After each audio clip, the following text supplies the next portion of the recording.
বন্ধ কর। তেতলার ঘর ভাঙি গেছে, বুদির ধরছে ওই মায়ানমারের ঘর। তুই গল্প বন্ধ কর। আরে কই গেলা? তুমি এলে? বলো বলো, তোমার লোনের খবর কি? মোটামুটি 50 লাখ টাকা লোন তো দেবেই। হ্যাঁ, তুমি কি করবে এই টাকাটা? আরে শোনো শোনো, কুড়ে ঘরে থাকার আর আমার কোনো ইচ্ছে নেই জানো। আমি তেতলা বিল্ডিং এর ছক নিচ্ছি। হ্যাঁ, মা, তেতলা বিল্ডিং এর মধ্যে আমরা থাকতে পারবো? কেন পারবো না? নিশ্চয়ই পারবো।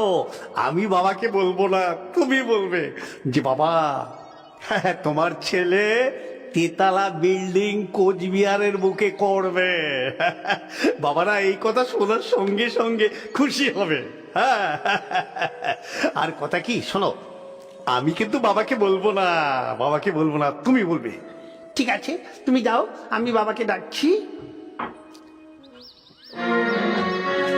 বাবা, বাবা। মা, তোমরা মুখ ডাকে ধরছেন? হ্যাঁ বাবা, তোমার ছেলে 50 লাখ টাকা লোন নেবে। 50 লাখ টাকা লোন নেবে? এতগুলা টাকা নিয়ে আমার কি করবে? কেন? বিল্ডিং করবে, বিল্ডিং তেতলা। ওরে বাবা রে বাবা, তেতলা বিল্ডিং? আমার 14 গোষ্ঠীর মধ্যে তো বিল্ডিং টিল্ডিং নাই, মুই কঙ্কি।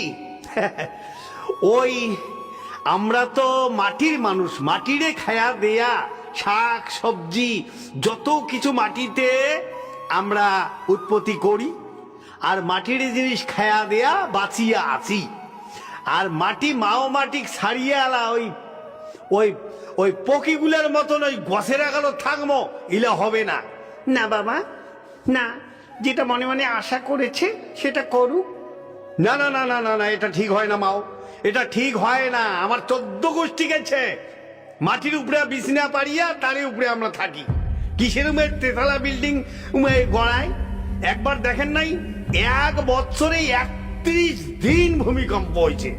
আর বড় বড় বিল্ডিং এর মানসিগুলো কি করছে, একরে বিল্ডিং না থাকিয়া মাটো দেখরে মুসুরি খাটিয়া ছাওয়ায় পোয়ায় ওটি গ্যাংয়ের গোড় করি থাকে। মাও, মাটির মানুষ হওয়াটাই ঠিক, কয় না ফল্লাটা? বাবারে, একরে মাটির মানুষ। হ্যাঁ, বাবই করুক না, বাবই। ভেতরে আছে, আমি আসতে বলি। ঠিক আছে, টপ করে আসি কর্মা, টপ করে আসি কর্মা। এই, তুমি কোথায়? বাবা